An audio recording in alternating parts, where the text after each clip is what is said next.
అని రామరెడ్డి అన్నారు. అధికారంలోకి వచ్చిన తర్వాత ప్రజా సంక్షేమం వైపు దృష్టి పెట్టకుండా వైసీపీ నేతలపై కక్ష సాధింపు చర్యలకు పాల్పడుతుందని కాటసాని విమర్శించారు. టీడీపీ ప్రభుత్వం వైసీపీ నేతలను భయభ్రాంతులకు గురి చేస్తుందన్నారు.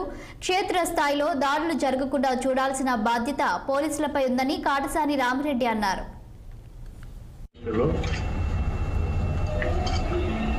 అది 60,000 కానీ 75,000 కానీ ఒక్కొక్క విద్యార్థికి 15,000 చెప్పున 5 మంది ఉన్నా కూడా 75,000 వరకు కూడా ప్రతి కుటుంబంలో కూడా ఇస్తామని చెప్పి ఈ యొక్క ఎన్నికల మేనిఫెస్టోలో కూడా పెట్టడం జరిగింది.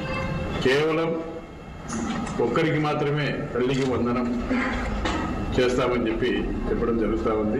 ఎన్నికల సమయంలో ఎంతమంది ఉంటే అంతమందికి ఇస్తామని చెప్పి మోసం చేసి ఓట్లు ఈరోజు పొందిన తర్వాత ఈరోజు అధికారంలోకి వచ్చిన తర్వాత ఈరోజు ప్రజలను మోసం చేయడం జరుగుతూ ఉంది.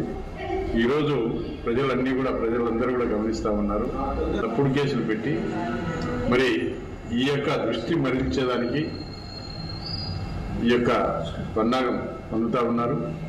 అందులో భాగంగానే ఈరోజు మన ప్రియతమ మాజీ ముఖ్యమంత్రి వైఎస్ జగన్మోహన్ రెడ్డి గారి మీద కూడా A3గా కేసు కూడా నమోదు చేయడం జరిగింది. ఎప్పుడో 2021 సంవత్సరంలో జరిగినటువంటి ఒక ఇన్సిడెంట్ను మరి ఆ రోజు ఇదే హైకోర్టు కానీ సుప్రీంకోర్టులో కానీ ఇదే కేసు విషయం కూడా ఆ రోజు ఒక డాక్టర్ల బృందానికి కూడా ఈ యొక్క కేసును